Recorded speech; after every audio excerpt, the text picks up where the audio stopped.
քննարկում եւ կարեւոր հարցեր են քննարկվում, փորձենք ձեր տեսակետը նույնպես ներկայացնել Հայաստանը այսօր ինչ մարտահրավերների առջև է հիմնականում կանգնած եւ Հայաստանի կառավարությունը ինչ պետք է անի այդ մարտահրավերներին դիմակայելու համար։ Բայց եթե դուք ինձ ստիպում եք կենտրոնանալ, անվտանգություն։ Իհարկե Հայաստանը ունի պրոբլեմներ առաջին հերթին անվտանգության հետ, այդ անվտանգության պրոբլեմները կապված են Ադրբեջանի հետ։ Պրոբլեմը պետք է Հայաստանի կառավարությունը ցանկացած Հայաստանի կառավարությունը պետք է փորձի լուծել։ Դա ճանապարհ է, դա ակտ չէ, դա չի կարելի անել մի բանով, չգիտեմ, մի թուղթ ստորագրությամբ դա չի լուծվի, մի հանդիպման, ասենք լիդերների, դա չի լուծվի եւ այլն։ Դա ճանապարհը պետք է մեր քաղաքականություն, պետք է լավ հասկանալ ինչ է կատարվում ռեգիոնում եւ ռեգիոնից եւ ոչ միայն ռեգիոնում, դրա համար էլ մենք անում ենք այդպիսի միջոցառումները, որովհետեւ լսել, նայել Թուրքիայի էքսպերտի աչքերով մեր ռեգիոնին, վրացի էքսպերտի, եվրոպական էքսպերտների եւ այլն, դա օգտակար է դրա համար, որ հասկանալ մենք որտեղ ենք ու ինչ ու ոնց պետք է մեր քաղաքականությունը զարգացնենք։ Պարոն Իսկանդարյան, Հայաստանը եւ Ադրբեջանը արդեն հայտարարել են, որ եկել են համաձայնության խաղաղության փաստաթղթի 17 կետերի շուրջ, բայց Ադրբեջանը չի շտապում ստորագրել այդ փաստաթղթը։ Ինչպես է գնահատում այս իրավիճակը, ինչու։ Նախ ասել, որ մենք համաձայնել ենք եւ ստորագրել, դա տարբեր բաներ են։ Ես հիշում եմ, այդքան էլ երիտասարդ չեմ, ես հիշում եմ 1, 2, 3, 4 երևի 4 անգամ, երբ որ Հայաստանը ու Ադրբեջանը համաձայնվել է ասես ճակերտների մեջ, դա եղել է 99-ին, եթե չես սխալվում, դա եղել է 2001-ին Կեմփ Դեվիդում, Կի Ուեսթում, դա եղել է Մադրիդյան պրինցիպների ժամանակ 2006-ին, եթե չեմ սխալվում, դա եղավ հիմա, ոչ մի անգամ դա չի ստորագրվել։ Խնդիրը դրան է, որ Ադրբեջանը չի ուզում, Ադրբեջանը դա օգտագործում է որպես պրոցես ու Ադրբեջանը չի տեսնում այդ հնարավորությունը առնվազն հիմա, ես կասեի։ Ես կարող եմ սխալվել, ես կարամ պրինցիպիալ, ես կարամ պատկերացնեմ սիտուացիան, երբ որ Ադրբեջանը ստորագրի այդ բանը, բայց այստեղ կա երկրորդ հանգամանք, ստորագրել համաձայնությունը եւ խաղաղության մասին եւ խաղաղությունը էլի տարբեր բաներ են։ Մենակ ստորագրելով դու չես կա իսկական նորմալ հարաբերությունների ռեգիոնում, դա երկար պրոցես է ու հիմա ես չի ասեմ, որ ես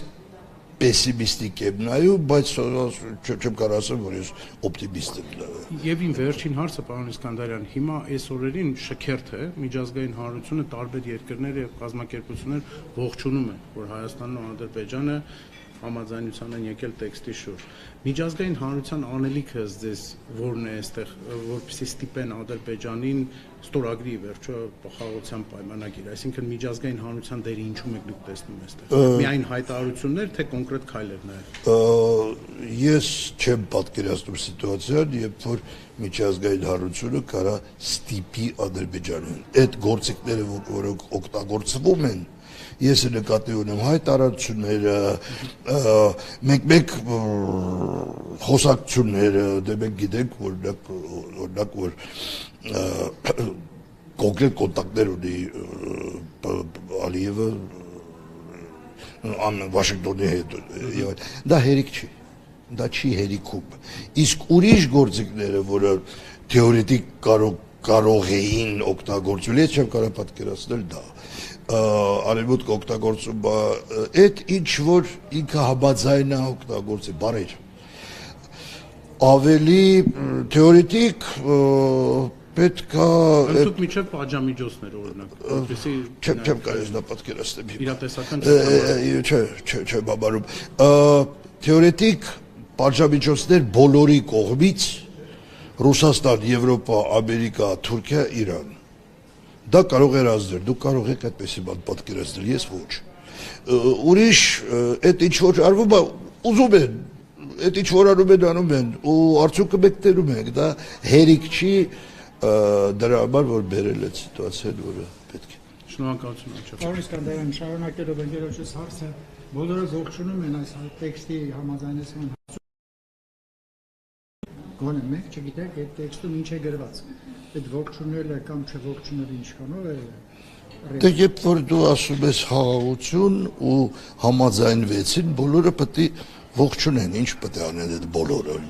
բոլորը ասելով դուք հավանաբար նկատի ունեք ստրուկտուրաներին, մարդկանց եւ երկրներ, որոնք դուրս են մեր ռեգիոնից։ Պրինցիպալ դե հա լավ բան է, երբ որ կողմերը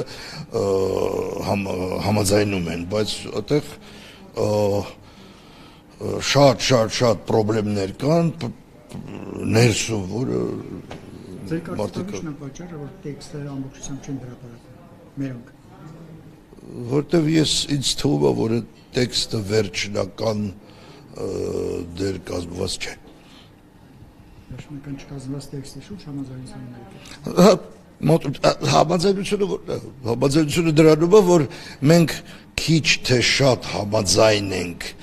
այդ 17 պունկտերում ու պրինցիպիալ համաձայն ենք դա ստորագրել, այդ էր ասված։ Բացի այդ 17 պունկտերից մենք տերում ենք, որ ուրիշ բաներն են ասվում Ադրբեջանից ամեն օր։ Դա էլի խնդրի մի մասն է։ Պարոն Իսկանդարյան, ձեր խորագրի, ձեր համաժողովի խորագիրը նոտարելու փոթորիկը կբացեք հագակից եւ այդ համատեքստում մենք համատեքստը ուկրաինական պատերազմն է, ռուս-ուկրաինային պատերազմը, որը բերում է, գիտեք, սիտուացիան ուրիշ է, սիտուացիան այդպես չի, ինչպես եղել է մինչև 22-ի փետրվարը։ Օրինակ ինձ թվում է, որ Ղարաբաղի դեպորտացիան էթնիկ մաքրումը, ինչպես է դա զտումը, էթնիկ զտումը, հա կներեք իմ